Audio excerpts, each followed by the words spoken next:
আমাদের ক্রিকেটে অনেক বড় বড় খেলোয়াড় এসেছেন, অনেকে অনেক রেকর্ড গড়েছেন, কিন্তু এমন একজন মানুষ আছেন যার নাম শুনলে কোনো পরিসংখ্যান বা রেকর্ডের প্রয়োজন হয় না। তিনি আমাদের নড়াইল এক্সপ্রেস, আমাদের সবার প্রিয় ম্যাশ মাশরাফি বিন মুর্তজা, যিনি শিখিয়েছেন হারার আগে হার না মানতে।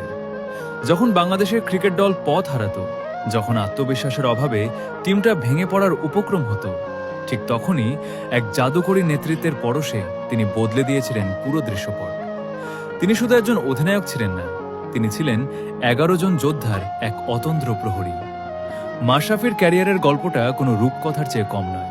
7 বার নিজের হাঁটুতে অস্ত্রোপচার করিয়েছেন। ডাক্তাররা যখন বলেছিল তার ক্যারিয়ার শেষ, তখন তিনি দাঁতে দাঁত চেপে লড়ে গিয়েছেন।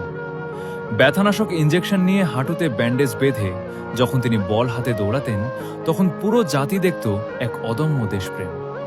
তার নেতৃত্বে আমরা 2015 বিশ্বকাপের কোয়ার্টার ফাইনাল খেলেছি, এশিয়া কাপের ফাইনাল খেলেছি, বড় বড় দলগুলোকে নাস্তানাবুদ করেছি।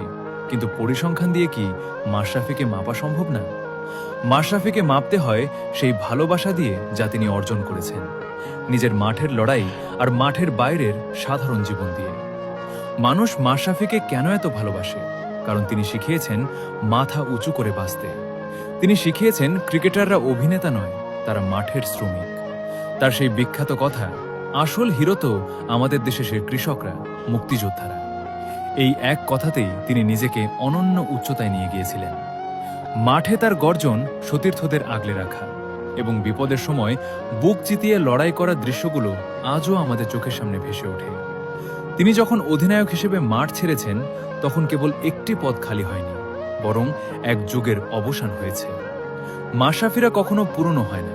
লাল সবুজের জার্সিতে 2 নম্বর জার্সিটা হয়তো এখন অন্য কেউ পরে, কিন্তু হৃদয়ের মণিকোঠায় সেই 2 নম্বর মানেই একজন লিডার, একজন অভিভাবক।